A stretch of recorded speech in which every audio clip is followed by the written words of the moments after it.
What's going on, everybody? Welcome to the Joey B podcast. It is my first podcast this year. My last one I made December 31st, 2023.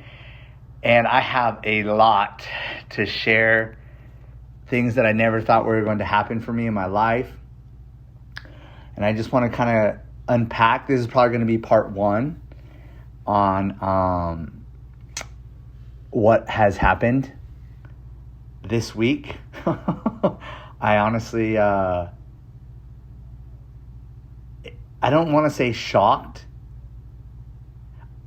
I guess it's shocked, but it's more of like,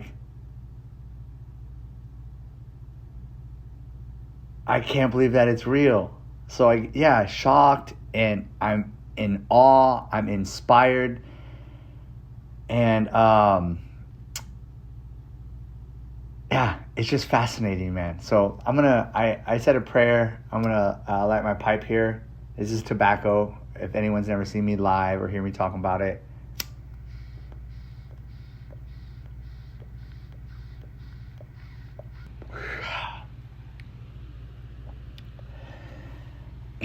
Okay, so a couple things here.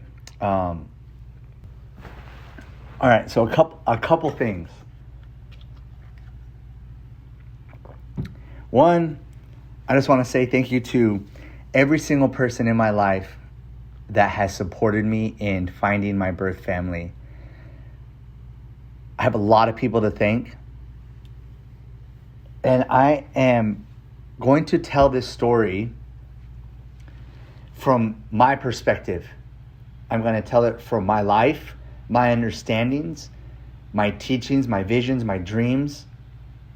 Some of the things I'm going to say are offensive. And I want you to just step back whenever you hear me talk about I'm just going to say it, fuck the Mormon church, right? When you hear me talk about Christianity, when you hear me talk about anything that has not only suppressed Native American beliefs, tradition, practices, way of life, that has suppress Native American teachings, wisdoms, culture. It's like, fuck all of that. And I'm going to talk about that. And some of this I'm going to tell you, you will not understand. If you're Native, you'll understand. If you're not Native, you're not going to understand. And that's okay. But I need you to, if you're going to listen to this, understand that some of the things I'm going to share, you're one, not going to understand. But two, these are things that I've experienced. These are not things that I'm quoting out of a made-up book. These are not things that I learned from someone else. These are things that have happened to me over the entire course of my life. And when I finally connected with my uncle last night and my auntie, so much of my life fell into place. And I'm going to explain it the best that I can. Like I said, this is going to be part one. And I have a lot of people to thank. Some people I will thank out loud, like by name. But for everyone that has helped me get to this point, especially the last few weeks, I'm going to leave their names out. Because hopefully they'll come on my podcast and we can even talk about the family, But I want to respect my uncle and my auntie, the information that they shared with me, and anyone that I have reached out to in my current birth family tree. And everything that I'm going to share tonight is going to be, like I said, anonymous. But this is a true story. And when you listen to this, one of the things that I talked to my mom, Beth. So I have my mom, Beth, who's my adopted mom, and then I have my birth mom. I want people to understand when they listen to this story and what I share, what I come from. So much of my life, people have been like, well, look at it from the other person's point of view. Look at it from their perspective. And I told my mom, Beth, I said, no, I've done that my whole life. People need to look at it from my perspective. When they hear me speak, when they hear me share, when they hear me teach, they need to hear it from my perspective. Because when I share, when I teach, I've spent since 2011, I've been on this path of personal growth, transformation, self-development. I've done nothing but grind myself into ash to think about other people when I speak, when I communicate, that I'm not going to forever take responsibility for the way that I not only articulate and share who I am, but if it makes you feel a certain way, then that's on you. That is your responsibility. Because as it comes out, I've already thought about these things more than you will ever think about it, and more than you ever have thought about it. And this is the best that I can do. And this is how I am as a human. And I wanted to shout out my Uncle Daryl, because when my Uncle Daryl started working with me, he was one of very few people that would always encourage me to just be me.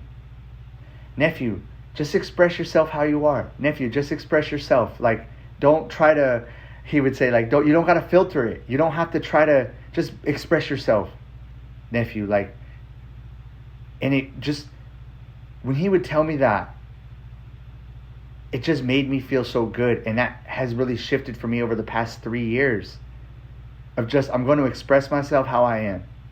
And so much of my life makes sense now that I've connected with my family and like who I am in my blood, in my bones, in my DNA. There are things about me that I've been like my entire life, and you cannot change me. In my whole life, people have tried to change me, warp me. Don't do this. Don't do that. Don't be like this. You're too loud. You're too wild. You're this. You're that. And I've done nothing but warp myself over my life because I believe them. Now, over the years, I stopped believing people and I just started being more and more of me. And I've been more and more happy, more and more stable, more and more successful, more and more productive, more and more connected. So, I was adopted from a very young age, like 3 months, maybe younger. And I was adopted into a white Mormon family. I hated the Mormon church. I've always hated the Mormon church. I was a problem in the Mormon church. I always resisted their teachings. I left the Mormon church very early. I still hate the Mormon church to this day. I have nothing nice to say about the Mormon church ever. The Mormon church has done nothing but destroy families. The Mormon church is responsible for a large part of spiritual genocide in Native American culture, tradition, and beliefs. They're responsible for actual genocide. You can go look it up. Massacres that Mormons did. Mormons are responsible for a lot of murder, rape, trauma of Native American communities. These were all things that were hidden from me my whole life until I started to step into not only my culture, my tradition, my beliefs, but as I started to unpack this stuff, I just realized how toxic the Mormon belief system is, and it's done nothing but destroy my own family. And that's a big part of this story, and the untangling and the unraveling is that. Because I'm going to talk a lot about the importance of spiritual identity and spiritual foundation. And the Mormon church is nothing but false. And if anyone would like to have a conversation, I'll invite you on the podcast and I'll dismantle you and all of your beliefs like that. Like all religions actually. I've had hundreds of conversations with people that try to bring certain things to me, and I just dismantle it. Not only from my experience, my wisdom, but because I study now. And the reason I have studied this way is because I will never allow another person to tell me that their beliefs are better, greater than, or more true than Native American spirituality, culture, practices, and beliefs. I will never let that happen. I don't go around and push my beliefs on people. I'm not trying to convert people to what it is that I do. And I have a lot of Christian, other non-whatever beliefs. I have a lot of people that are in that way. We don't ever talk about these things because they don't push it on me. But when I hear people saying things and start pushing things, now we have a problem. And this is so, this piece of the story is so huge, because the Mormon Church is the reason I could not get access to my birth records. They're the reason that my Native American birthrights were terminated. They had my adoption papers sealed and locked. I could not access them. I tried to access them through courts. My families try to access them. And every single time they've been denied.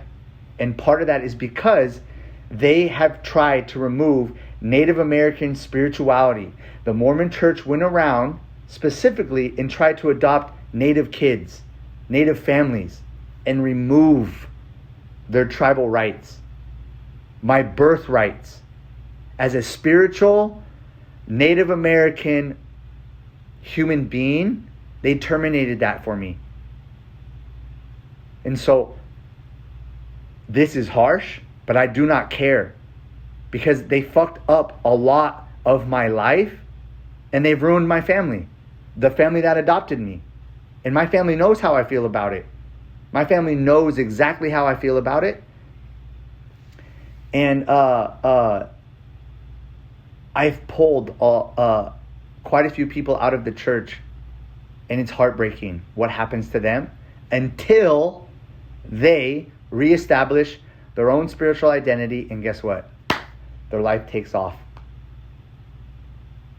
And so again, I've seen it over and over and over again.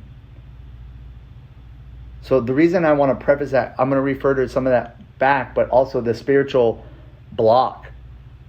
Illegal what they did to me. It's illegal what happened to me. As I've gone through this process, many people believe, including myself, my adoption was illegal. And I don't blame my mom, because my mom told me, this is what the church told me when we adopted you. So I'm not mad. I mean, I told my mom now that we're older, like, Mom, you're fucking brainwashed. Like, give it up.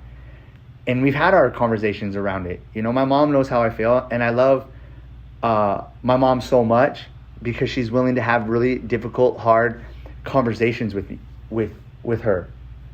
And so I love my mom. Shout out to my mom. She's a real one. So this has been a part of my whole life. And people have always asked me about my adoption. I've always felt out of place. I've always felt like an outsider. And I never realized the trauma of adoption until 2014, shout out to the Hoffman process, that they had me do a lot of work around my adoption. Now, if you're adopted, you lie to yourself. You become very disassociated. And you can color it up, you can dress it up and say, oh, it's not a big deal, it's not a big deal. But when I went to the Hoffman process, they said, Joey, we want you to understand something. When you were given up for adoption, you have to approach it from an emotional point of a brand new baby boy or girl. And when you have a baby that comes into the world, they're supposed to be the most valuable thing ever. And you were given away. And look what happened to you. Physical abuse, sexual abuse, spiritual abuse, emotional abuse. And the people that were supposed to love you the most, your mom and dad, just gave you away. And so you grow up just disassociated. And that's how I learned to talk about it. Yeah, I was adopted, it's fine. I'm Native, it's not a big deal. I don't know anything about my Native American, it's fine, And I was lost. I was spiritually lost. And so I didn't ever really like talking about it. When people would ask me about it, I would just kind of yeah, I was adopted, and just brush it to the side. And I didn't grow up around Native Americans. And so I had no Native American influence, no Native American teachers, which is a whole big problem in the schooling system. The way they teach about the history of this country is so upside down and so twisted. It's unbelievable. And so I didn't have any connection to my culture.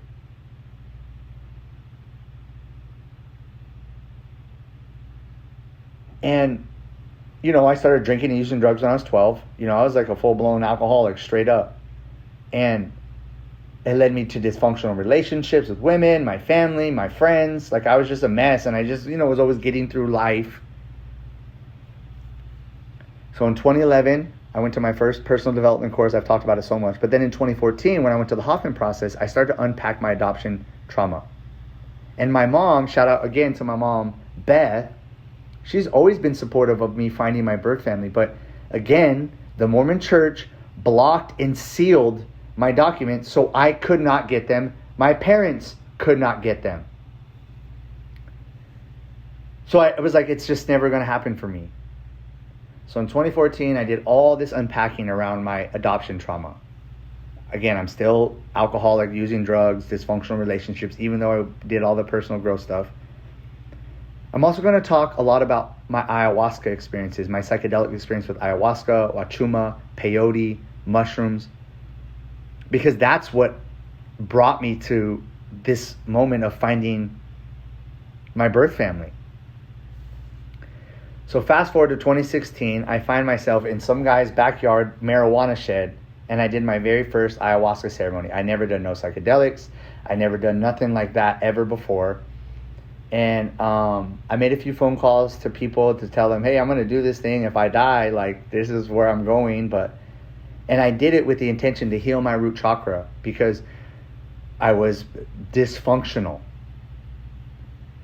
And that night, and now I've already shared this story on my podcast, so I'm just kind of filling people in on the backstory if they've never heard this story before. Because spiritual identity is so real. But you have to remove so much clutter to get to the root. You have to remove trauma and lies and dysfunction and manipulation. You have to remove all of these things and all of the pre-work I did, all of the therapy and the retreats and the personal growth books and coaches that I had prior to psychedelics for 7 years. So I had removed a lot of stuff, but there was still this dysfunction I could not get rid of.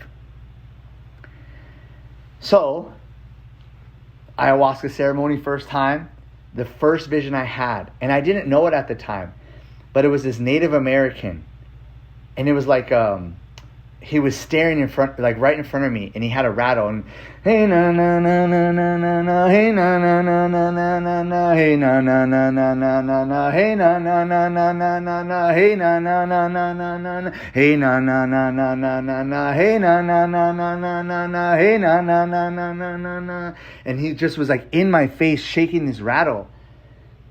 And at the end of the night, you can listen to my whole podcast on my first experience. My friend that was next to me was like, who are you talking to all night? And I'm like, what? They're like, yeah, like you were talking to someone all night. It was like, when I would look at you, it's like you were like looking at a TV screen. And she was like, your face was like this. And I was like, this like Native American shaman guy was like rattling in my face like all night, off and on. And I still didn't understand that. So then I'm like, whoa, like, holy shit. Since then, I've never touched drugs or alcohol since. If you think psychedelics are drugs, you're just an ignorant person. You're ignorant. Because these are things that my people, especially peyote, that have used for thousands of years. Ayahuasca, thousands of years. Wachuma, they're a 7,000 year lineage. Mushrooms, thousands of years. They're not drugs. They were how my people used to pray and connect with Creator. Sweat Lodge, Vision Quest, sunrises, changing room. We have tradition, ceremony, dances, practice, Sundance. These things that provide these experiences for us as natives. Indigenous. And when I say indigenous, I'm not just talking about color of your skin. You go to anywhere in the world and you go to the indigenous teachings, there's no church. There's just ceremony. There's just prayers. There's just songs and dances. And there's medicines, plant medicines. that take you to altered states of consciousness so you yourself can be in communication with Creator. So 2016 happens. And then in 2018, I met these Native American women, and I tell them my story. And one of them was like, hey, we got to find your birth family. And this woman took me to San Carlos for the first time. I'd never been back to San Carlos Reservation. That's where I'm from. That's where my family's from. And we got there, and I just started bawling. Part sadness, part anger, because every Native that I had met up until then just kind of was like, oh, you didn't grow up on the res, you don't know, like, you're not Native. Like, they always were just so fucking disrespectful to me. And I just took it because I'm like, I guess I'm not Native. Like, and I grew up thinking my whole life I'm half white. And then when I got my DNA test done in 2019 or 2018, I got my DNA test done because all these Native Americans just kept coming to me in ceremony. And I'm like, why is this happening if I'm half white? So I got my DNA test done. I'm 75% Native American, baby. I'm Mexican, Peruvian, Ecuadorian, El Salvadorian. Unfortunately, I got a little Portuguese and Spaniard in my blood, unfortunately. But 75%, Native American, Peruvian, Mexican. And I'm like, damn, I grew up my whole life thinking I'm half white. And I've talked about race many times. Just so you guys know, when I talk about white, I'm not talking about the color of the skin. I'm talking about mentality.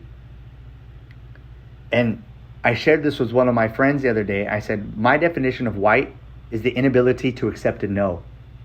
That's white. White is give me, give me, give me. Take, take, take. More, more, more. That's white. So I know a lot of natives that are white. I know a lot of black people that are white. I know a lot of Asians that are white. And I know a lot of white people that are native.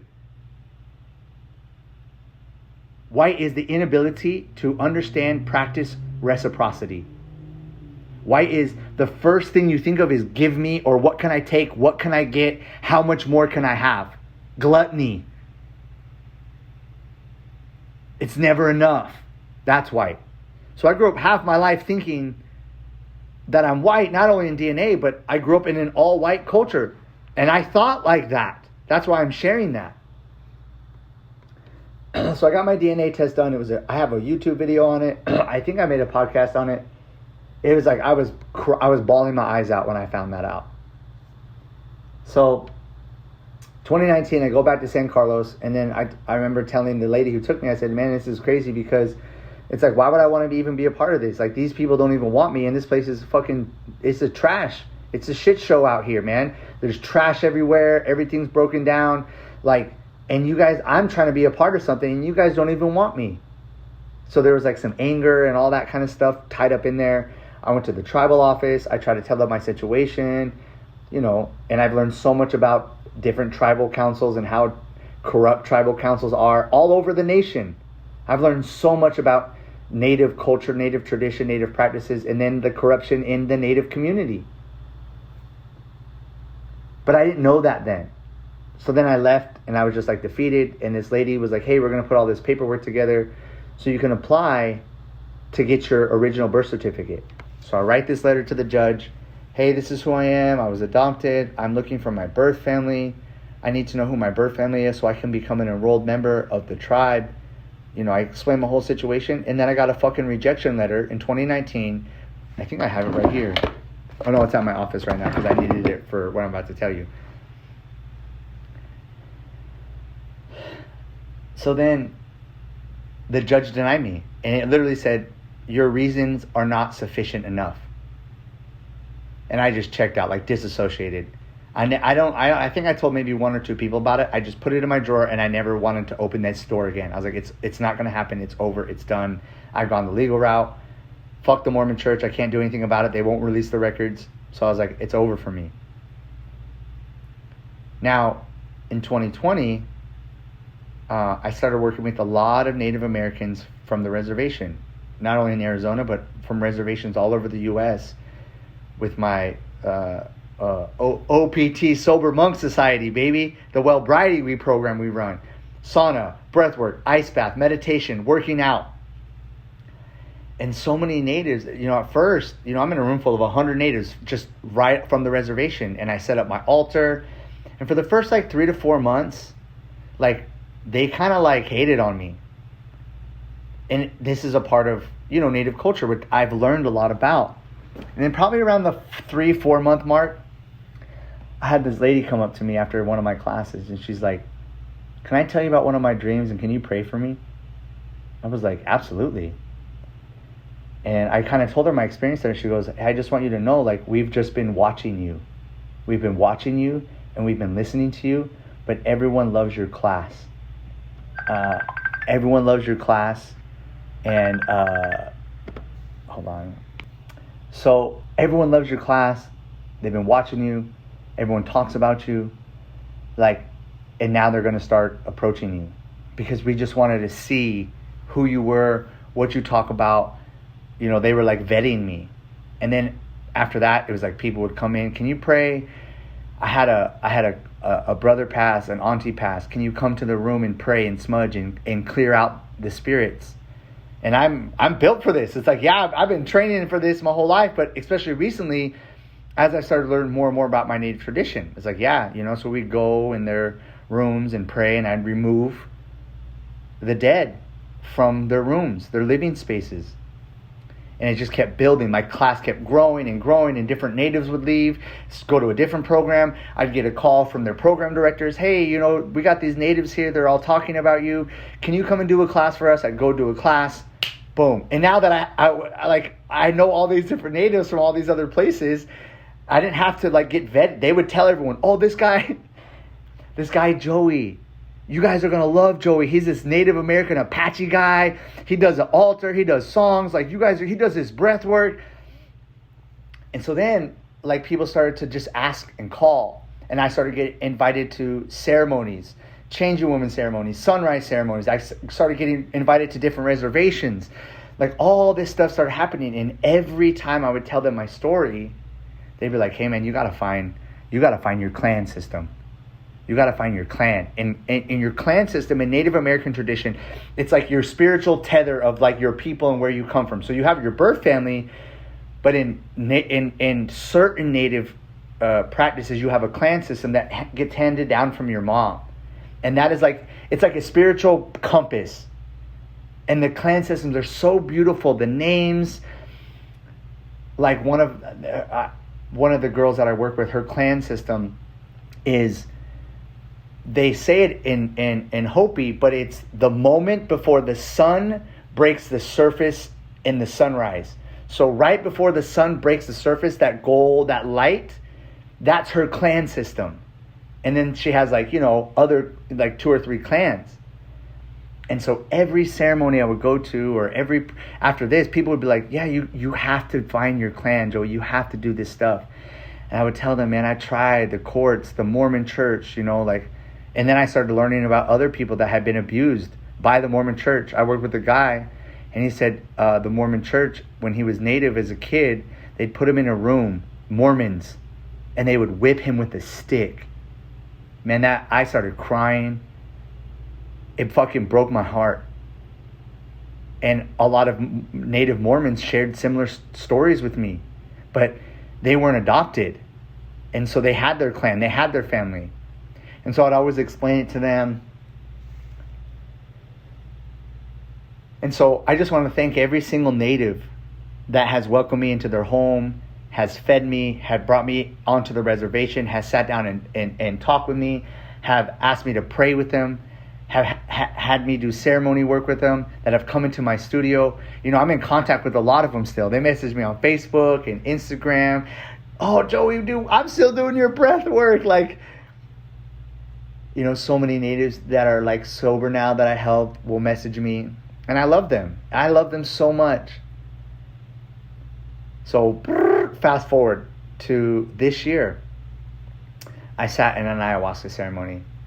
And this guy that sat next to me, he just reminded me of a grandpa.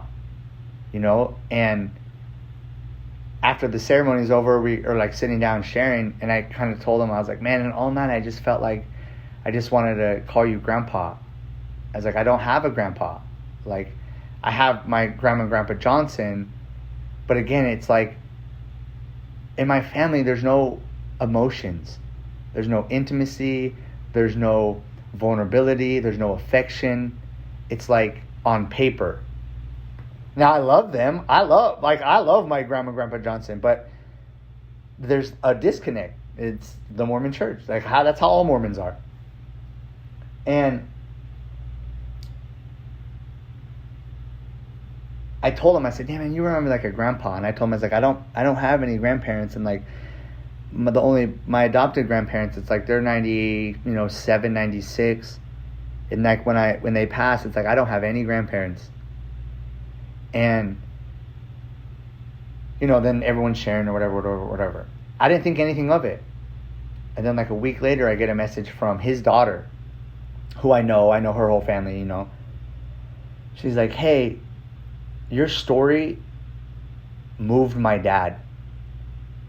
And he wants to help you. We know lawyers. We know a lot of people. And we're willing to help you find.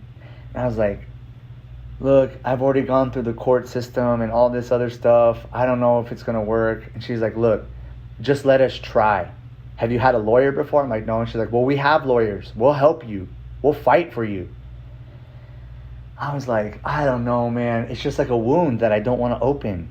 It's like, every time it's just like this, oh, it's right there, and then it gets taken from me. And I was like, all right.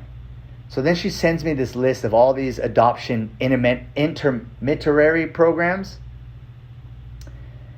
And she's like, I think she sent me 3 or 4 of these adoption programs. She said, pick one, call them, and let's just see what happens. And it's like, I have all this resistance. And she knew this. She's like, I'll help you. I'll write the letters for you. I'll make first contact. Like, you just tell me if what I say is okay. So she started emailing these people. And we found this one lady. I'm not going to say her name, but I am going to call her and personally thank her because she's the one that unlocked all this for me. So I'm going back and forth with this adoption program. I tell them my story. And now they have all these different credentials. So she contacts the church, and the church does this interview with her to make sure, and she's got to provide them with all this nonsense. And so they release the records to her of my adoption. And the lady calls me and says, I have your adoption file. I have your mom's name, because they don't know who my dad is. And I, at this point in my life, all I was worried about was my clan system, because of its spiritual significance to me and the medicine path that I'm on. And I remember the second peyote ceremony I was ever in, they had me be fire chief. And I remember after the ceremony, I told everyone what had happened to me, the visions that I had in the ceremony. And all these elders, these Navajo elders, there's like 12 or 14 of them. All of them were like, you have to find your clan system. You have to. And then I went to another peyote ceremony and they made me fire chief again. I'm like, what is going on? Same thing, the elders. You have to find your clan system. And I'm like, Now this is all leading up to this moment, right? So this lady calls me and is like, we have your adoption file. She's like, I can't give you any information unless your mom okays it, your birth mom. Now on my adoption papers, it said, when my son is old enough, he can contact me. When he's an adult, he can contact me. But this was fucking 39 years ago. So the adoption agency calls my mom, and my mom denies that she had me. Now, in like part 2 and 3, I'm going to unpack some more of this in terms of like karma and like how this all works. But I'm like, it's not like, that's the story of my life. People rejecting me, women rejecting me, family rejecting me, friends rejecting me, coaches rejecting me, teachers rejecting me. My whole life has been filled with fucking rejection. Banks rejecting me. Like, you name it, I just get fucking rejected. And so, my own culture, rejecting me. So I'm like, I wasn't like that sad. I was just like, I said, look, and shout out to this lady because something in her, she was like, Joey, I'm going to tell you something. I've worked with a lot of different adoptions. She's like, there's something in this one, though, that I can't let go of. I really want to help you. I think about it. I really want to help you. And I was like, okay, thank you. And she's like, I can't do anything. She's like, I can reach out again. We're going to write her a letter and tell her more about you. And then, see what she says. The lady calls me from the adoption agency and she's like, hey, I'm sorry, we can't really move forward anymore, blah, blah, blah, blah, blah. And then something in me clicked and I was like, oh my God. On the rejection letter that I received from the courts, it said, in the case of baby boy, and it had a last name. And for whatever reason, I thought about that in that conversation. And I said, I totally understand. I got to ask you a question though. And I said, hey, like on my rejection letter, it said in the case of baby boy, blah. Is that my last name? Nonchalantly, she's like, yeah, that's your last name. I was like, oh, okay. I was like, I was just wondering. I never knew. I knew. I could put the first and the last name together. I went back to social media. First name I typed in, and it was a lady that I felt it in my gut. That was my birth mom. So I click on her profile. And I start research, like, who is she connected to, right? So I'm like creating like a fucking like an FBI grid chart. There's this funny ass meme from Always Sunny in Philadelphia with this guy Charlie. He has like this whole thing behind him, and he has like all these pins and strings connecting to all these people. It's like that's the meme of me with all these different people. And so then I found a couple people with the same last name, and I start sending them messages, reaching out, to no response. Now, some of these people that I reached out to, one of the things I'm not okay with is when someone is looking for help and someone's trying to explain to you a situation and you just fucking deny them, shut them down.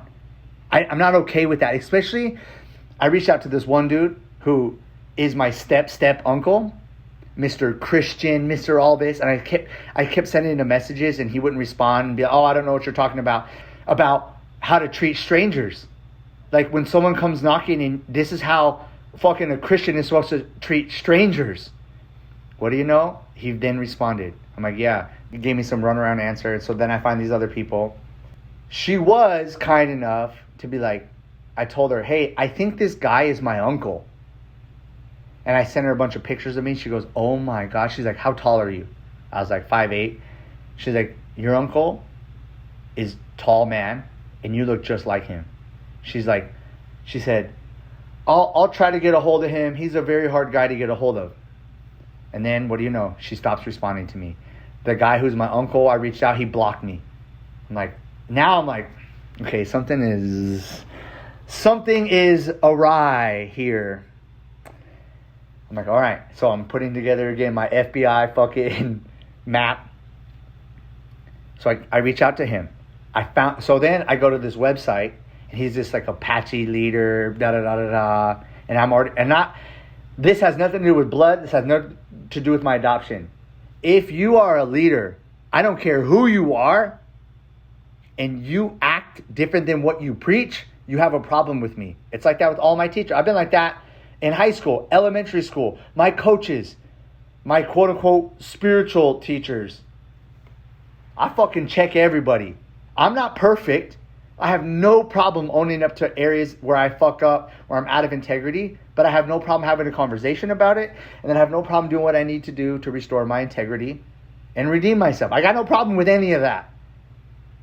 But if you are saying one thing, acting another, and then you treat someone who's potentially your blood relative and turn your back on me, we have a problem. Not because of blood, because I'm not for that. I'm trying to heal generational trauma. I'm trying to help Native people. I would never do that to someone. Anyways. So I found his website. And it has like addresses and phone numbers. So I text him. And I said, is this so-and-so? And he goes, yeah. And I tell him, da-da-da-da-da-da-da-da. And he just says, I don't know. Now, I've learned to control my arrows. I try to do everything diplomatic first. I always tell people this. Before I found out about my ancestors, I would tell people, I'm way more Malcolm X than I am Martin Luther King. I got one cheek to slap, and then it's on. That's it. You get one slap. After that, it's game on. That's how I conduct myself. So I'm doing everything I can to be diplomatic right now. So I sent him a nice message. You look like, from the looks of your website, you look like you're this person, a leader, you're courageous, you fight for our people. I am a Native American. I'm from San Carlos. I think we might be related. I'm just looking for some answers. I'm not in any trouble. I don't want any money. I don't want anything from that. He just keeps ignoring me. So then I'm on his website. I'm contacting all the people on his website. I'm calling motherfuckers in Oklahoma, in Texas. I called this motherfucker in Mexico. And I'm telling everyone my story. And what do you know? More and more people are like blocking me and ignoring messages. I'm like, I'm hitting the soft spot, baby.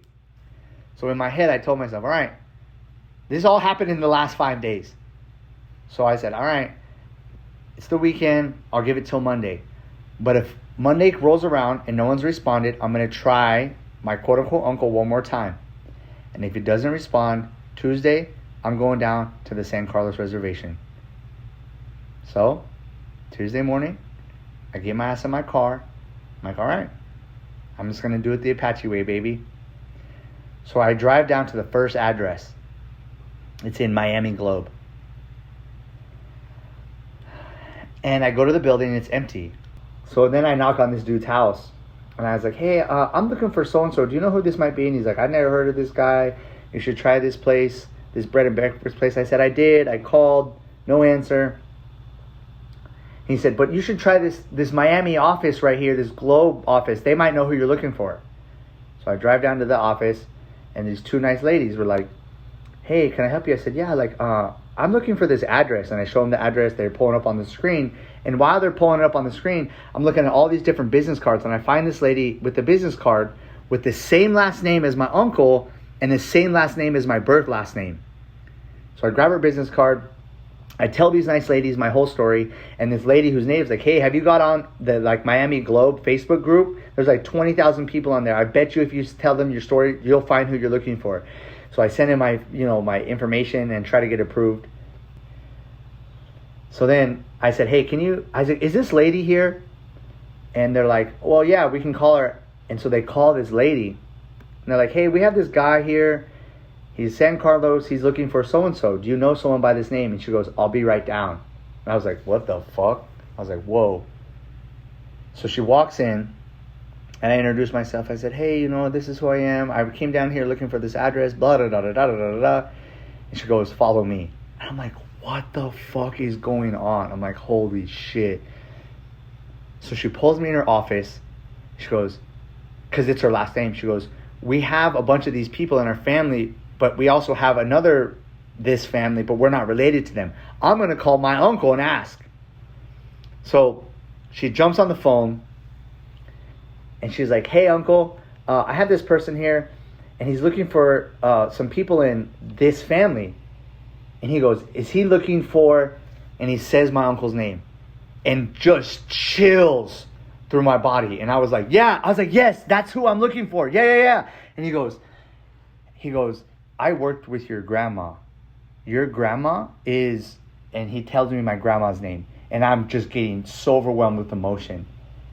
And he goes, your grandma passed 2 years ago. I worked with her at Walmart. She was the most lovely lady I've ever met. He goes, pull up her obituary. You're going to find all of your relatives. And it's like fucking res reception. So it's like cutting in and out. I was like, can I call you?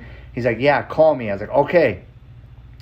So I get on the internet and I pull up all the obituary. And I see all these people that I found on Facebook already. And some of them I've already sent friend requests. I've already sent messages to. And I'm like, oh my God. Now, I tell the lady, she's like, have you tried reaching out to your mom? I said, yeah, I sent her a request. I sent her a message, no response. And I said, I've tried to just go after the men because I don't want to scare any of the women. I bet you this is probably very scary. I'm not trying to scare the women. I was like, but I don't give a fuck about the men. They're supposed to be fucking men. So man the fuck up and respond. So I was like, I'm only pressing the men that I found.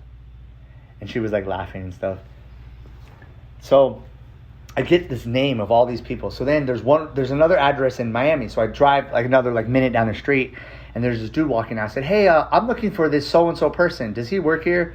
And they're like, he's like, I don't know. Let me go grab my manager. So this manager walks out, and I tell him my story, and he's like crying.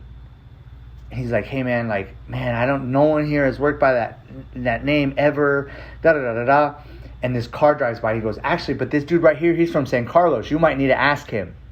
He's like, all right. So we go over to this dude's car. He's like in his 30s, maybe like late 20s, 30s. And he rolls down his window. He's like, what's up? And his boss, because he's coming into work right now. He's like, hey man, tell him your story. So I tell him my story. And I tell him my grandma's last name and my uncle's last name. And he goes, oh, that name sounds familiar. He's like, but I don't know. And he's sitting in his car, and he's just like, let me think. He goes, let me call someone real quick. And he calls his kid that he went to high school with that he hadn't talked to in years. And he's like, he gets out of his car, and now he's talking on the phone. And it's so funny how res people, shout out to all my res relatives, there's just this style of communication that I love. Everyone knows everyone on the res, and everyone has this way of explaining connections and families and, oh, I think this and that. So he's talking to his friend, and he's like, yeah, you know where these people stay? And his friend's like, I think so. They live around here, da-da-da. Oh, across from the G-Wash. Oh, next to this tree. And he's like, hey, if I come down there right now, can you take us around and show us where the house is and you think where they stay at? And the kid on the phone's like, sure. So I'm like, bro, I was like, hey, man, you don't got to do all this. He's like, nah, man, fuck this place. I don't even like working here. He's like, I don't fucking care. I'd rather do this shit anyways. I'm like, what the fuck? So he walks into his work. He tells his boss, he's like, I'm out of here, man. I got to go help this guy find his family. He walks back out. He's like, all right, follow me. I'm like, dude, what the fuck? This is the most red shit ever, baby. And so we're driving to San Carlos, and I call that guy, and I'm bawling because he's telling me all about my grandma and my family. And he says, Joey, this is so important. You have to do this. He goes, Joey, we call people like you, we call you the why children. He's like, you know what that means? I go, no. He goes, the why children are the ones that always ask why. And they ask why 5 times till they get their answer. That's you. You're the why child. He's like, you have to do this. And I'm fucking crying because that's been my whole life. Why? Why? Why are you telling me to do this? Why do you say this? Why are you doing that? If you don't have an answer for me, it's not real. I need answers, period. Why is it like this? Why is it like this? Why is this person getting more playing time? Why this? Blah, blah, blah. Even my quote-unquote spiritual teachers. Why? Why is it like this? Why is it like this? Now, that sounds real dogmatic to me. That sounds real fucking nonsense to me. Why? So I'm a problem for a lot of people. And so I'm crying because he's telling me this. And he's like, you are so important. He's like, you have to do this. You have to do this for generational trauma. You got to do this for, you got to do this for future generations. You have to do this. And he's like, and you have to write a book about it. Which is funny because I've been a writer my whole life, which I'll tell you about that. I've been a writer my whole life. I already started writing a book when I was in the jungle about my whole story. I'm crying or whatever. We're driving like 90 going to the fucking res. So I say, thank you. I'm going to call you. I'll let you know what happens. So we pull up to this dude's house. He comes out with his daughter. I tell him the story. And he's like, all right, let's go. We'll go. So we're driving through the res. We pull up at this trailer. We get out of the car. And the dude who's helping me pulls up his shirt and he's got a gun. He's like, bro, don't worry. I fucking got us. He's like, and the other guy that was with us, he got shot like a month ago on the res. He's like, he pulled up his shirt, he's got his gun. He's like, bro, don't worry about it. I was in the army, bro. I got us, bro. If shit goes down, I fucking got it. And it's funny because I grew up around gangs. My sister was in a gang. I grew up around that. Guns, drugs, violence like that. I was like, well, I'm down for whatever. Like, fuck, if we need to run, I'm running. And it was just interesting because I'm like, oh, I'm comfortable with that. Some of the people that I got along with most in these sober living programs were the people right out of jail. Like 21-year sentences, 15-year sentences. They show up. The first class they walk into is me, and I just treat them like normal. I'm like, what's up, dog? Like, I talk to them like human, and I'm not uncomfortable. And I remember one dude, I don't want to go crazy into it, but after my class, because I taught a class around the man in the maze. And right when I started teaching, he like fucking tried to check me. He's like, hey man, who the fuck you think you are talking about that shit? And he had this fucking fat tattoo of the man in the maze. And I said, hey man, I just want to share with you some things. And it was like a really intense moment. And so then after class, he walked up to me and goes, hey man, that was some of the most truest shit I ever heard. And he like did this handshake with me, and then he hugged me. He's like, thank you for that, man. He's like, you're a real one. Like, you're a real one, G. Like, you're a real one. Keep doing your shit, dog. That's good shit right there. I fucking just got off a 21-year sentence, bro, and ain't no one dropped some shit like that on me, bro. Like, you're a fucking real one. And I just was like, it was really emotional for me, because it's like, those are the people that I care about. If they give me the green light, those are the people that I care about. Like, they're vetting me. So anyways, I'm comfortable around these. Shout out to my sister, because if it wasn't for my sister, I wouldn't be comfortable around those types of people. But so anyways, so we knock on this dude's trailer. He comes out. I tell him my story, and he names all three of my uncles. He's like, oh yeah, I know. Boom, boom, boom, boom, boom. I'm like, you know where they stay? He's like, oh. And he fucking gets, and this is straight red style. He just gets down in the dirt, and he starts drawing this map. Not using names of roads. He's like, you know that one hill across from this tree? And then all the other two dudes from San Carlos are like, oh yeah, that family. And he's like, not that house. Like 3 houses later, there's a brown trailer. Oh yeah, this family. Oh yeah, it's across from there, like up on this hill. You go around the curve, and he's drawing this res map out in the dirt. And so then my guys are like, we know, let's go. So we get in the car, we drive, and we just start knocking on trailers. Hey, this is who I am. And every person's like, oh, I know who that is. Oh, I don't know where he stays. Go check with this person. This person lives on the hill. So I'm going from fucking house to house to house. And then I end up at a tribal councilman's house. And then his son answers, and he's like, nah, man, but here's my dad's number. Text him, tell him your situation. I'm sure he knows who you're looking for. So this is like a 2.5 hour process. And I just go, hey, man, like, you know what? Thank you guys for doing this. I was like, I got one more place to stop. And then it's just like, you know, I'll just call it quits. And so then I get their numbers, and I was like, you know, I'll call you guys and let you know what happened.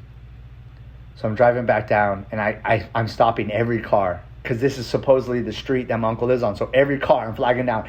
Hey, do you know this? No. Hey, do you know this guy? And I stop at a couple more houses just on my own.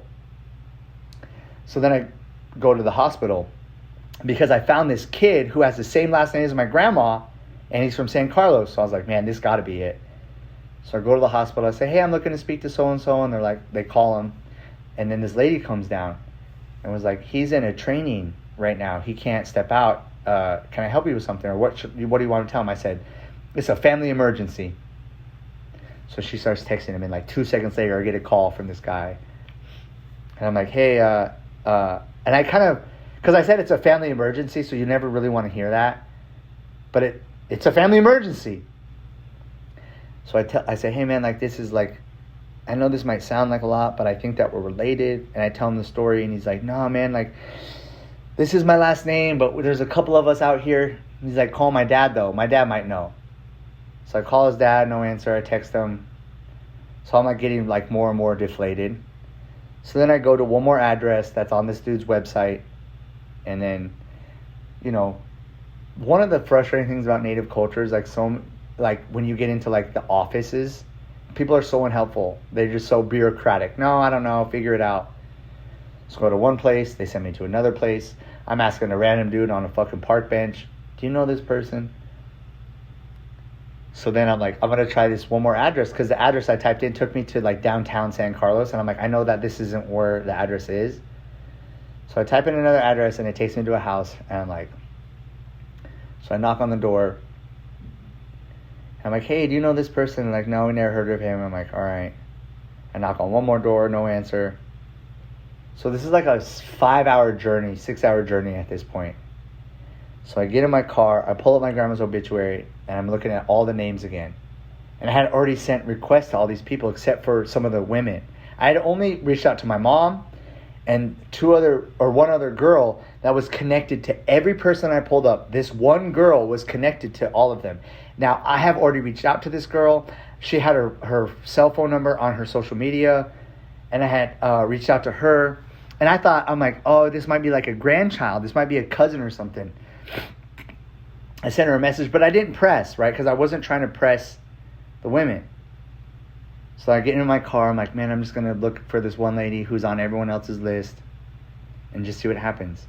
So I sent this lady a message. I said, hey, is this so-and-so? And she's like, and I said, do you know these people? And she goes, yeah, why are you asking? And then I sent her a voice note. This is who I am. This is my story. I'm looking for this person. I think he's my uncle. This is who my grandma is. This is who my birth mom is. And like 2 minutes later, I get this message. I would read it to you because it's on my phone. She goes, oh my God. She goes, this is your auntie. I'm your auntie. And she says her name.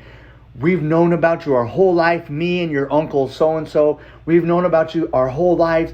Oh my God. We've been wondering where you were. We had no idea. We've always known about you. Oh my God. I'm messaging your uncle right now. Oh my. And I just start bawling. So then she messages me again. She goes, we thought you lived in California. We thought you were a writer or a musician or a surfer. Oh my God. And I'm crying again because it's like, I'm a writer. I'm a musician. And breaking news, not only did I go surfing many times in my life, when I found out they're opening up a wave pool here in Mesa, I messaged my friend, shout out Garrett. The reason I went to New York this year, or last year, the reason I went to New York, because when I found out they were opening up a wave pool in Mesa, I told my guy Garrett, I said, hey, I want you to design a logo for my all Native American surf team. I'm going to start an all Native American surf team. I already have a name picked out for it and everything. And then he put me in contact with the dude in New York. He's like, hey man, I got this native brother out here. He wants to start a Native American surf team. And then that's when the dude was like, bro, you guys are coming out. Let's go surfing here in the East Coast, blah, blah, blah, blah, blah. That's when I went to New York. But it rained, so we didn't get to go surfing. We ended up doing Sweat Lodge 3 nights in a row. And it was an amazing experience. It was fucking awesome. That's why I went out there. What's for this surf team? So anyways, I'm like crying. I'm like, oh my God, what are the fucking chances? Now, I'm leaving a lot out, and I'll break more of this stuff down spiritually in a different podcast around the spiritual context of all this and how it's been like literally mirrored my life in terms of who I am from my birth side and then who I am as a human being now. The similarities are uncanny. It's crazy. So anyways, so I'm like driving back to OPT because I'm just like, I got to get to OPT. I got to like, OPT is my safe place, you know what I'm saying? Like, it's like where I go to process and think and just like being around my community. So then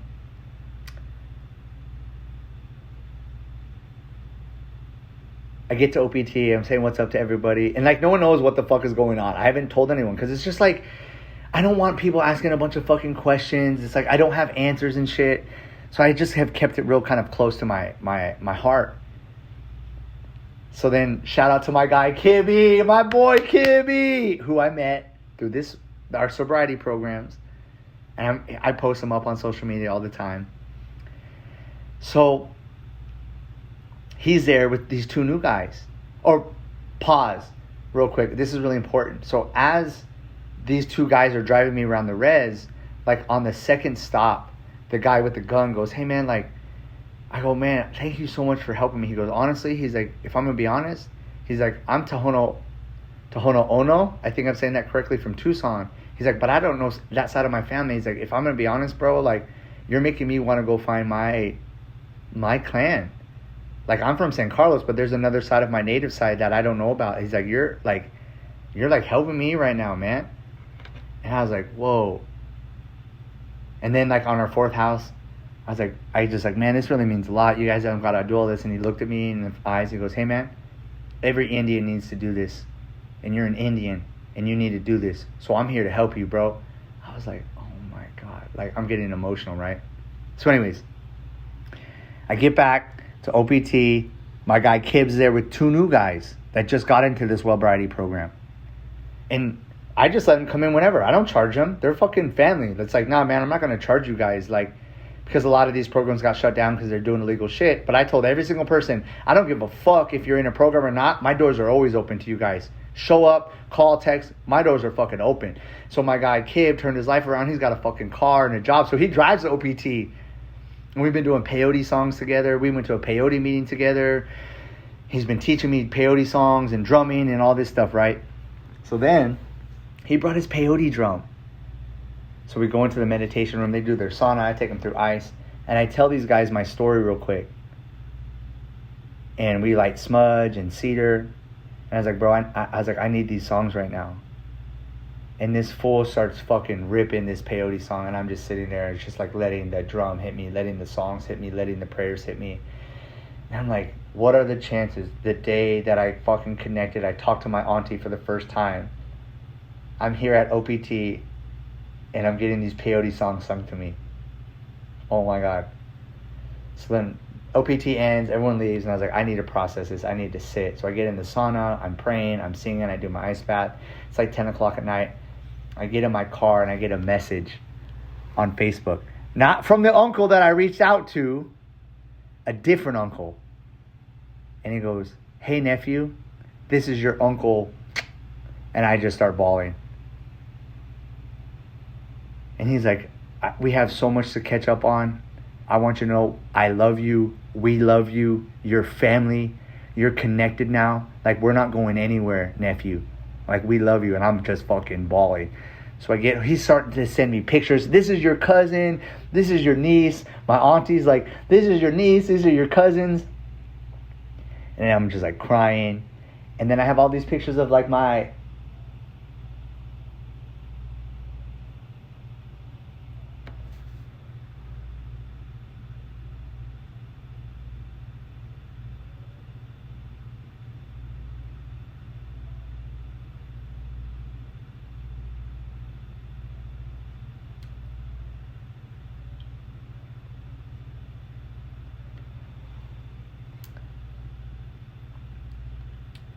like in my...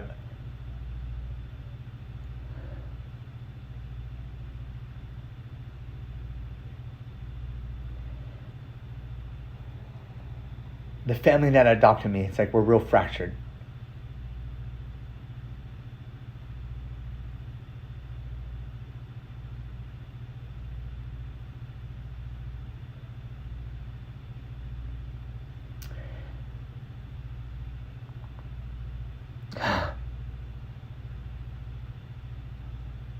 But I have pictures of them all over my apartment. I have pictures of my family.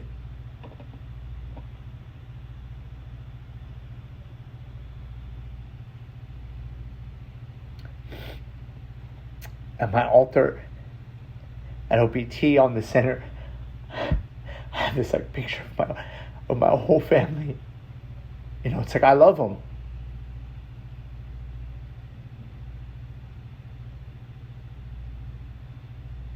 You know, like, despite all the bullshit I went through in my life, it's like I love these people.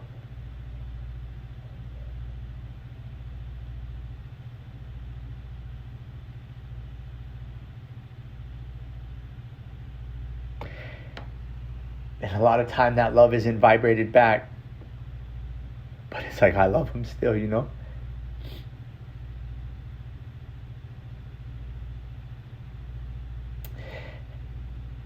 And so, like,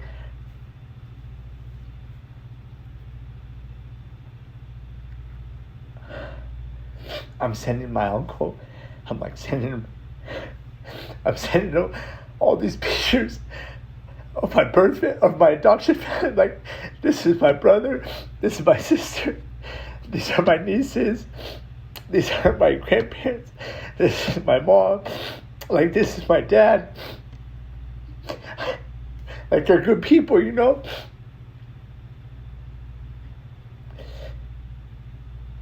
And it was like, and again, this is like part 2, because when I looked at these pictures, it was like these 3 kids, man. And I have this picture of like me, my brother, and my sister, where we're just like kids. And it's like we're just like so out of place. were just like so out of place. And it's like I could see it so clearly of like, I've been out of place my entire life. And I've seen this in like ceremonies and like through all this stuff that I've like worked through. And I could just see it so clearly. And I was like sad for my brother and my sister. Because you can just disassociate and be like, oh, I'm adopted. It's not a big deal. I have my adoption family. That's my real family. Like, that's my family. But it's like, it's not.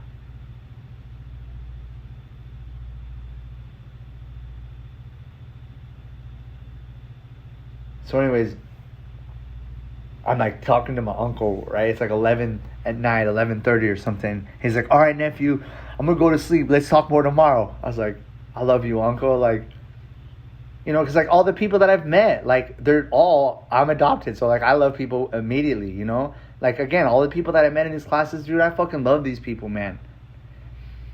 So yesterday comes. And my auntie's texting me in the morning, this is your niece, and this is your cousin, this is my daughter. Like, I told everyone about you. Everyone knows that you're alive. Everyone knows that you're coming. Like, send them friend requests. I told them you're going to be reaching out. So I'm like messaging all these cousins I never met before on Facebook. You know, like, hey, I'm your cousin and shit. So then, it's like, so yesterday I was going to do a live. And then like right before I get on my live, my uncle messaged me. He's like, hey nephew, I'm here with your auntie. If you want to talk, give us a call. We're here. But if you, I know you're going through a lot and you got to process a lot. So if you need time, it's okay. And I sent him a message. I said, all I've been doing since 2011 is processing my trauma around this shit. I'm fucking ready. So I call him. And I'm just so excited. Like, I'm not sad. I'm just so excited. And so I call him and he's like, hey, nephew. And I'm like lost for words. I just start laughing. I'm like, what's up, Aunt? I was like, what's up, auntie? And we just get into it, man. And he's just like telling me about him, his life, how they grew up. He's telling me, he's like, hey. So I'm like telling him like my whole life, a little bit, like pieces about family and Mormons and da-da-da-da-da. And at one point, he was like, they didn't know I was adopted into a Mormon church. I told them I think my adoption's illegal. I told him all the bullshit. And he goes, so we grew up across the street from a Mormon church. And the Mormons used to come over to our house with your mom and your grandpa. And the missionaries would come over and they would eat dinner and they'd hang out. And he goes, but one day, the missionaries put in this cassette tape and tried to start playing Mormon teachings. And your grandpa went to the tape player, pulled it out, gave them the cassette tape, and said, we don't need that here. We have our own belief system. We got our own way of life. Don't ever come back again. And he kicked out the missionaries, and they never came back. I was like on the phone with my uncle. I was like, that's what I'm talking about. I was like, fuck those Mormons. I was like, it's in my blood. That ain't for us. I was like, that's in my blood, baby. Like, oh goddamn. It felt so good to know that. You know what I'm saying? It just felt, I can't explain how it felt when my uncle told me that story. And so then he's like telling me about his life and how they grew up. And there's just so many parallels. And he goes, look, I know you got a lot of questions around your mom. I'll answer what I can, but I want to be respectful towards her. So I'm asking about my grandma, and I'm asking about, all this other stuff. And he starts telling me about my mom.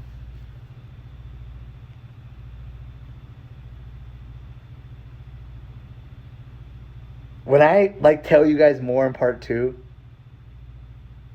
So right now, for example, coming out of high school, I was going to go into culinary school. I went to a couple culinary schools to look how it goes. I took culinary in high school my last 2 years. I was obsessed with culinary.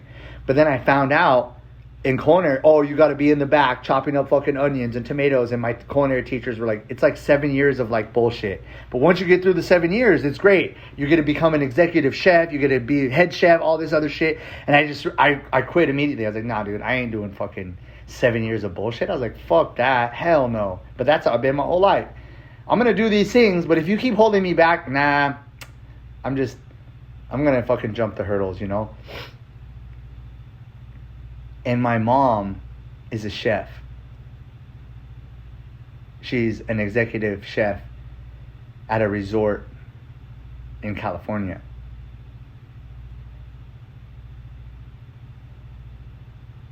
My adoption mom, Beth, her middle name is Ann. My birth mom, her middle name is Ann. It's like in part 2, I'm going to explain like all of these similarities, and I'm going to explain like the spiritual significance of all these things, right? So then he's telling me about all this, and you know, I'm asking questions about my grandma. You know, my grandma passed away 2 years ago. Again, fuck the Mormon church, because I could have met my fucking grandma. I could have made that connection. And it was crazy because my grandma passed away 6 days before I lived in the jungle in 2022. She passed 6 days before I moved to the jungle. When I was in the jungle that first time around was the very first time I had a dream about my birth mom. I met my birth mom in my dream. I had a present, gifts, a cake for her. She was dressed in all yellow. Shout out to the East. And then last year when I went to Kumenkaya, I met my mom spiritually. It was a whole thing. I have a podcast on it. If you want it, I'll send it to you. Anyways, and I was telling my uncle, I said, you guys have got to understand, I'm not mad at anybody. I'm not mad at anyone. I'm not pissed off. And I was like, this kind of sounds fucked up, but honestly, all I care about is finding my clan system. I was like, that's all I want to know. If you guys want nothing to do with me, no one wants to talk to me, that's totally cool. I've already processed all that trauma. I don't know them anyway. I now know my grandma. I know my grandpa. I know my last name. Like I know, and I know you guys, but I need to know my clan system for the medicine work that I do. He's like, nephew, don't even worry about it. We're in your life. If they don't want to talk to you, that's on them. You're in our lives. We love you. Like, you're us. Nephew, you need to understand that. Like, I know we have gone a whole life without knowing you, but like, you're us. And I'm like, damn, dude. So I'm asking all these questions. Now, this is where it gets super interesting. Cosmic. On my adoption papers, it says I have a half-brother. Okay? It says I have a half-brother. Now, this goes into like generational trauma and stuff, like the taboos that I tear down. Like in Native culture, it's like we don't talk about these things. We don't talk about certain things. That's not Native culture. That's colonialism. That's repression. That's religion. As Native people, we communicate. We take it to lodge. We take it to peyote ceremony. We take it to our prayers. We are communicators. We are designed to talk about problems and issues. These were things that we learned because, guess what? Religion went around and kidnapped Native American kids and forced them to boarding schools. Kidnapped them and moved them across states from their family. And Native Americans started having kids in private and hid them. So religions like Catholicism and Christianity and Mormonism would stop kidnapping them and taking them away from families. So as Native people, we learn to not talk about anything because we're going to get in trouble. That's real. I take that shit so serious. And I was like, look, I understand if people don't want to talk about it. I get it. And I work with hundreds of natives now, thousands of natives, that they have come to me and told me things they've never told anybody.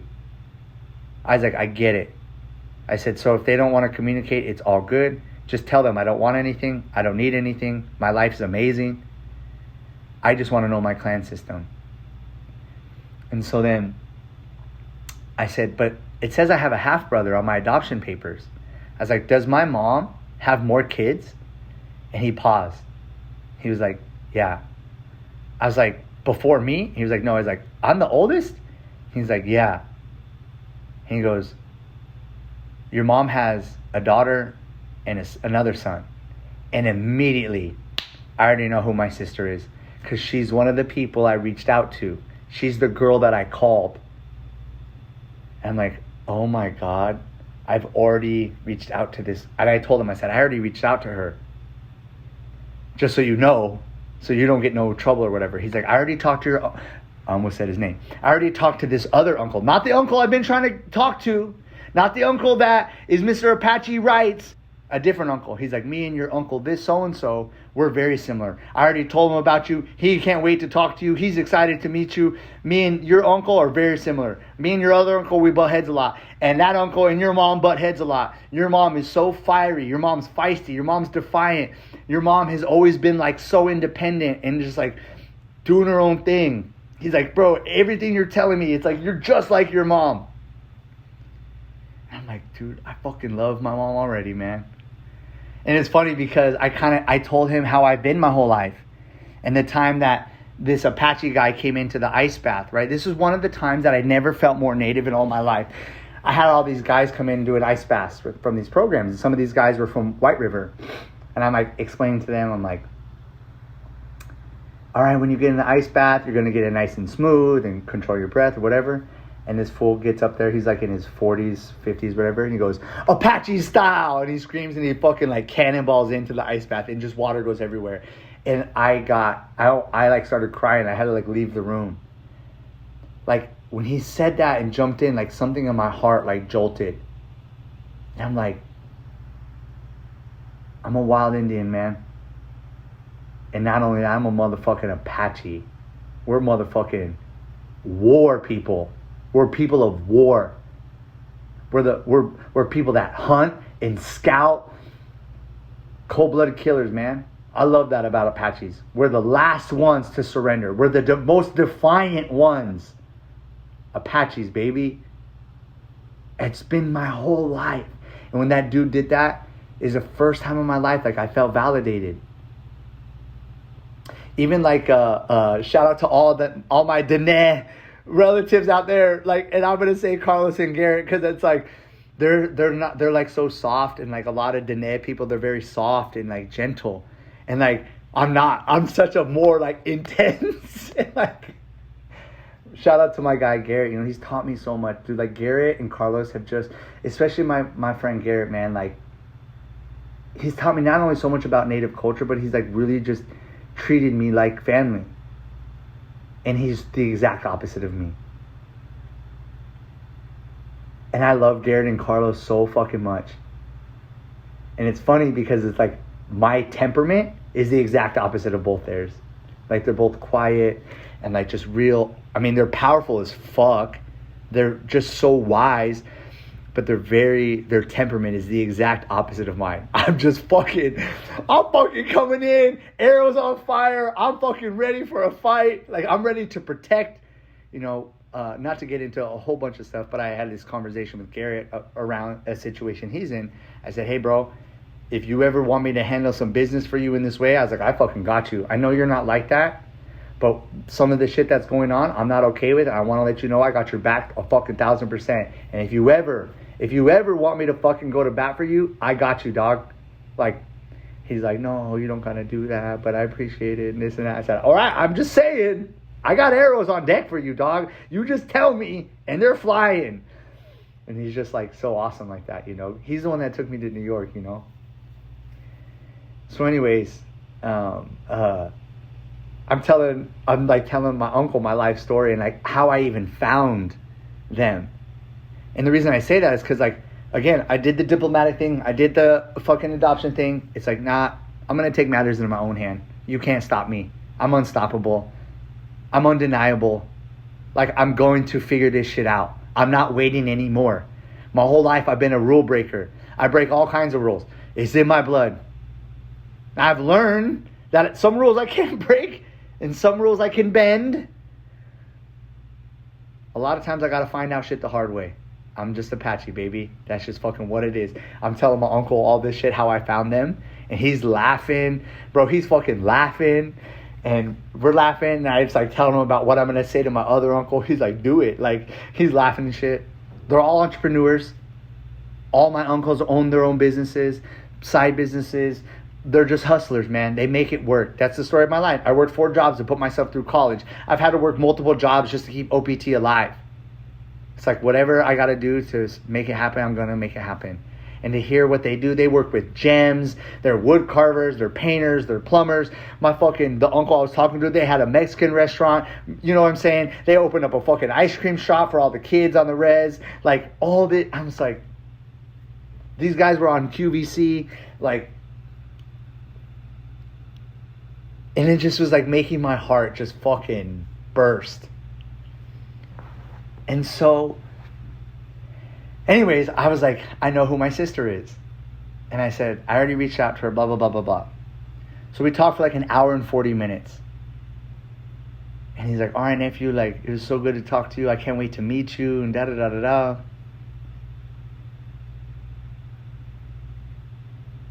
And I was like, man, I love you guys, like, so much. Like, thank you guys for taking the time. I was like, even if I don't ever talk to you guys again, like, this changed my life. And they're like, don't say that. We're in your life now, man. We're going to bat for you. Like, he's like, just let it sink in for everyone else. Just, like, let it sink in. I was like, all right, no problem. So then we hang up, and then I get a message today. Or anyway, so then I had already reached out to, like I said, my half-sister. Oh, pause. Dude, this is fucking crazy. Okay, so shout out to my guy Carlos, because Carlos the other day was like, I met Carlos's grandparents, I met his auntie, and we went out to breakfast, and his grandma and his grandpa, like, and his auntie, like, his grandma was like really moved by my story, and she was like, you have to find your family. His grandpa talked to me after dinner. He's like, man, you got to do this.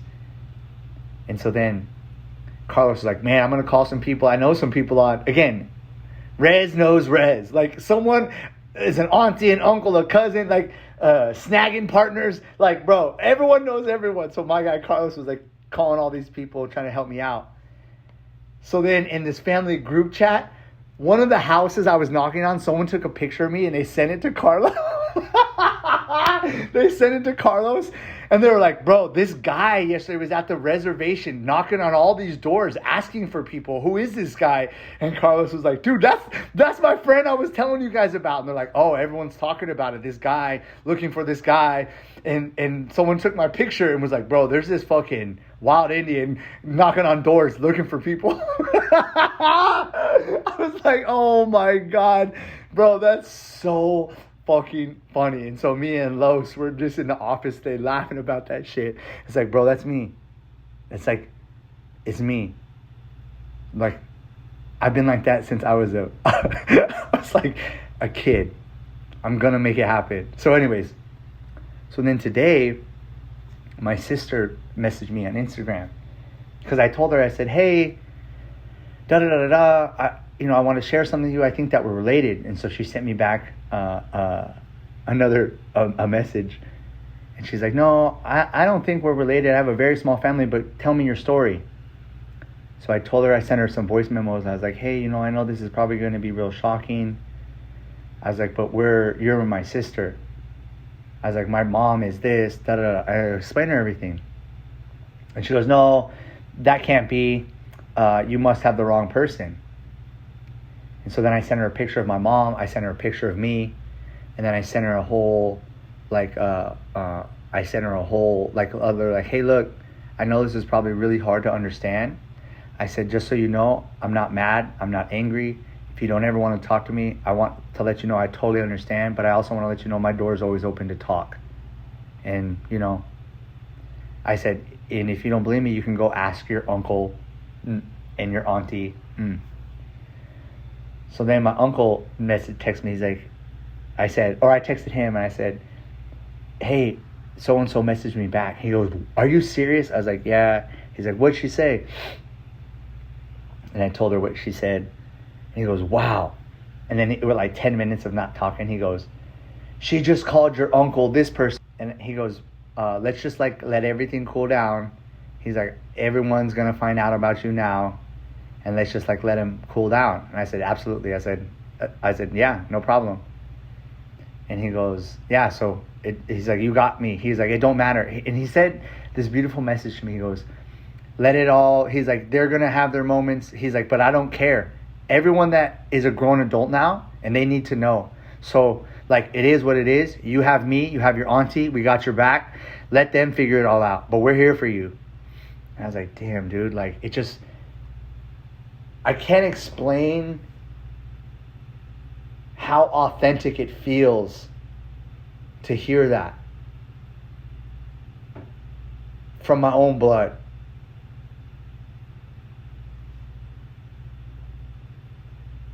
So I was like, all right, Unc. I was like, I love you. And then, and like I said, I'm going to do a part 2 about all the different coincidences and the stories that he shared with me. It's like, I am who I am, who I am, because that's who I am in my DNA. And my whole life, people have tried to change me, fucking belittle me, reject me. Don't do this. Don't talk like that. Don't act like this. Why do you dress like this?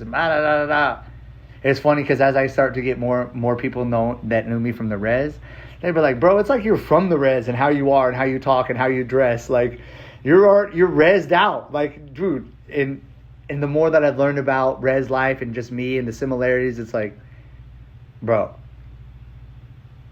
this is just me. Fucking Crocs, tank tops, nasal strips, baby. Basketball shorts all day, every day. Holes in it. Wearing a shirt. This tank top is like 10 years old, baby. I still wear it. I don't care. And so, it's just like so beautiful. And there's a confidence. Like, it's like my life was just like always 1 degree. Like, at first it was fucking 90 degree off. As I've matured and learned and grown and tapped more and more into my spiritual roots, it just kept getting closer and closer. I was like 1 degree off. And as soon as I made that connection and talked to my uncle, it's like everything is clear. There's this like confidence in me that I've never had before. I was telling my teacher today, I did a session with one of my teachers. And I told her, I said, it's like a confidence that's like, it's like down in me. And I said, I don't feel more of anything. I just feel robust. Like there's this strength in me now. And so, yeah, I found my family. And now it's like, I told my uncle, I was like, it don't matter now. They all know. I'm going to let it shake out and let it settle. But it's like, all these people, you're going to meet me. And so then I told him, my uncle that I talked to, the other uncle that was blocking me and denying me, I said, I messaged him again. I said, I know who you are. You are my uncle. I talked to my auntie in this, and that's it. You guys are going to see me one day. Now, I'm not going to be an asshole. I'm not going to be an asshole to anybody. I'm going to give you a hard time, though. I'm going to fucking talk shit and be like, what's up, dude? The truth is hard to swallow. Red pills all day, baby. Red pills all day. Red pills all day. I have a poem that I wrote, and it was like, the truth is hard to swallow, but the red pill, I take it. My spirit, you cannot break it. Red pill, I swallow. And I wrote this poem, and I performed it when I got back from the Hoffman process. It's called I Am. If I can find the video of it, I'll release it. It's like, the red pill, I take it. It's like this whole fucking dope play on words for the Matrix. But anyways, it's like, I'm just like so happy. I just feel like a different part of me is completely, not unlocked, but harmonized. Like confirmed. So it's like, I have a bunch of phone calls to make to thank all the people. You know what I'm saying? Like, I already thanked Los, and, I got to thank the aunties and stuff. I talked to my guy, Garrett, the other day. He called me. Fucking shout out, Garrett. And it just feels so good, man. And I'm waiting to find my clan system. My uncle's like, I'll find the clan. Don't worry, I got you. I just can't wait to be like, this is my clan, baby. And start bringing that to ceremonies and learn how to say it, learn the songs, learn that whatever that is, that energy. I can't wait. So that's the short version of my adoption story. I'm going to do part 2 and talk about the spiritual significance of it all, the karma of it all. So, Ashunk Bagay Wudan. That's Apache. Ashunk Bagay Wudan for thank you, Father, Creator. Ashunk Bagay Wudan. Ehehie is a thank you, I think, in Navajo and Dene. So, like, I think I said that right, Los and G. Shout out Tien, the Almighty, Tien, the Almighty, Creator, Tien, the Almighty. To the Sky Woman. And again, it's like ayahuasca did all this for me. The peyote did this for me. The mushrooms did this for me. The wachuma did this for me. The ketamine did this for me. My ancestors did this for me. All the people I met that has supported me on this path did this for me. All of the native people that I met over the past 4 or 5 years that took me in your homes and asked me to pray and shared dreams and stories. It's like, I love you guys so much. To my uncle and my auntie, if you guys watch this, I love you guys so much. Hopefully I can get you guys on the podcast and we can just talk and share.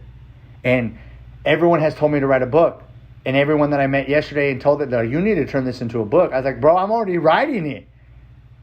Also, but just fucking tune into the podcast. My auntie yesterday, when I was talking to her on the phone, she's like, nephew, you need to write a book. She's like, some of the stories you're telling me right now are just like so unbelievable. Like, I'm just blown away by like your stories. And it's like, bro, this is my life. I'm native. We're storytellers. Your boy just so happens to be a phenomenal storyteller. Your boy just so happens to be a wordsmith. Your boy just so happens to be a maestro with the pen. And so, yeah, like, I'm going to write it all down, bro. So you can't fucking stop natives, baby. And if whoever you are out there, find your roots. Find your roots. Put down the religion, put down these things, go to your ancestral roots. And everything you need to know is there. Don't hit me with I don't know anything about it. I'm not connected to that. I wasn't either. Part of that is disassociation. Part of that's trauma. Part of that is denial. Part of that's fear. Go to your roots. I'm not talking about just color of skin. Go to your ancestral land, find your lineage, and start practicing what they did. And I promise you, your whole life will turn around for the better. It's going to be hard. It's going to be uncomfortable. It's going to be scary. A lot of your parts of you are going to have to die. But I promise you, you will never feel more powerful. And this was all before I even found my actual blood family. So, that's part 1. Thank you all who have listened, who've reached out. I just wanted to do this like this one time because I don't want to tell this story 1,000 times. Now I'm just like, listen to the podcast, part 1, part 2. And then if any questions after that, yeah. So anyways, I love you guys. Shout out to all of you guys, everyone in my life, everyone that helped me, got me here. Super duper shout out to like Serene and Ryan and Rachel and David and Jocelyn and like Sudis, like all my teachers and Allie and Carlene and David, like everyone over the past, even the people that are no longer my teachers, even the people that are no longer my friends, even the people that, you know, just fucking want to be assholes to me. Whatever, dude, I don't give a fuck. Like, you guys got me to where I'm at. So like, thank you guys all. Like, straight up. Like, I did it because of you guys pushing me and supporting me. And, you know, super duper special thanks to like the guy who hired the lawyers and the lady who reached out and just like Garrett and Los and Jade and like all the people that I met, like OPT Bird Tribe, baby. OPT Butterfly Clan, baby. OPT, the Caterpillar Crusaders, the OPT Foot Clan, the OPT Mantis Mafia, the OPT Spider Gang, the OPT Yotes, the OPT Howlers. Like, Triangle Heart, baby. It's us. It's me. I got us.